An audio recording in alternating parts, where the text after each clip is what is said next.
Oskar and the Eight Blessings, written by Richard Simon and Tanya Simon, illustrated by Mark Siegel. Oskar's mother and father believed in the power of blessings. So did Oskar. Until the night of broken glass. His parents put him on a ship to America. He had nothing but an address and a photo of a woman he didn't know. "It's your Aunt Esther." And his father's last words to him: "Oskar, even in bad times, people can be good. You have to look for the blessings."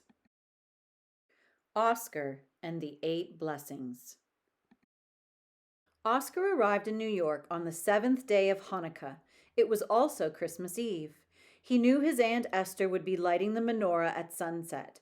To reach her before the sun went down, Oskar would have to walk over 100 blocks on the avenue called Broadway. The city was terribly big, Oskar was terribly small, and Broadway stretched before him like a river.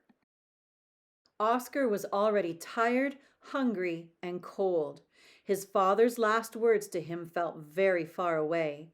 After a few blocks, he looked up to see a woman feeding pigeons.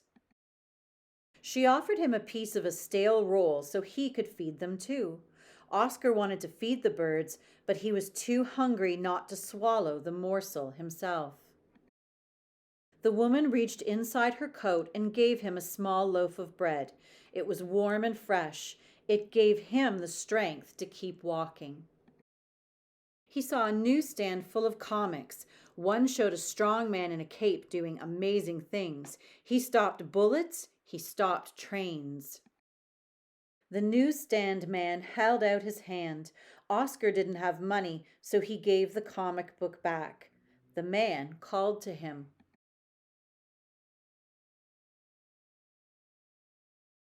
"Keep it, kid. Merry Christmas."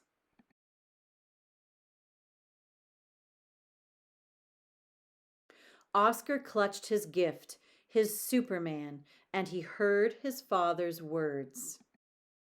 "You have to look for the blessings."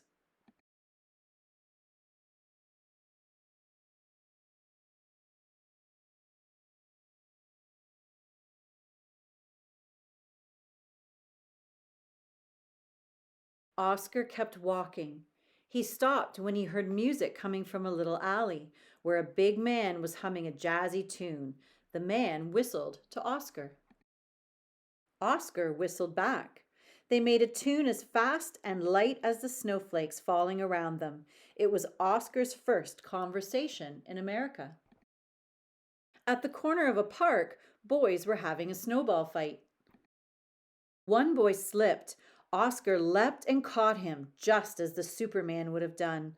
The boy was laughing, and that made Oskar laugh. But when he looked at Oskar's cold hands, he stopped laughing. He took off his mittens. Oskar put them on and felt the boy's warmth. He had something to give the boy, too. A few blocks later, a tall lady in a big coat walked out of a building. A policeman shouted, "Stand aside!" Oskar stopped short. "Oh, Thomas, he's just a child," the lady said to the policeman. "Let him pass." She winked at Oskar. The policeman moved out of Oskar's path. "Yes, Mrs. Roosevelt." Mrs. Roosevelt! The sun was setting and Oskar began to run. He had to get to Aunt Esther's before she lit the shamash.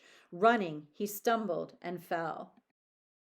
A hand reached down and pulled him up. "Back on your feet, son." His father was right. People can be good. He turned the corner and ran down the street, looking for her house. He ran past a woman humming a nigundal. Suddenly, he heard a name. Benjamin? It wasn't his name. It was his father's, and it washed over him. She had a dimpled smile just like his. "That's Papa," he said. "I'm—" "Oskar," whispered Aunt Esther.